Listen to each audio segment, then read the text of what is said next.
Отношения между Россией и Турцией вернулись на докризисный уровень почти в полном объеме. Об этом сказал после переговоров с турецким лидером Реджепом Таyyипом Эрдоганом президент Владимир Путин.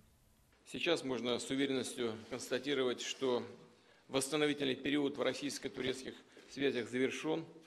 Мы возвращаемся к нормальному партнерскому взаимодействию.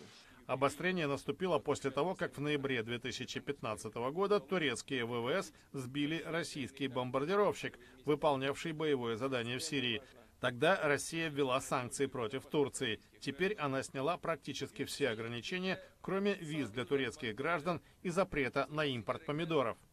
Это связано как раз с производством тех самых томатов, о которых вы сказали. Наши сельхозпроизводители взяли значительные объемы кредитов, кредитных ресурсов. Это достаточно длительный цикл производства, связанный в наших климатических условиях со строительством тепличных сооружений и так далее.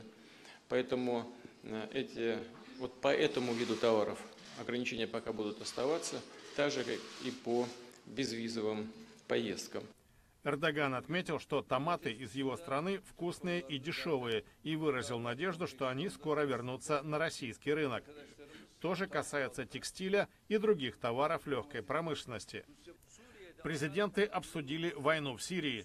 Общая позиция, сказал Путин, заключается в том, что создание зон безопасности может способствовать умиротворению и укреплению режима прекращения огня.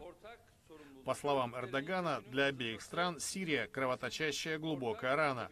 Он сказал, что обсуждал с Путиным создание зон деэскалации конфликта в провинции Идлиб и надеется на прогресс в решении этой проблемы.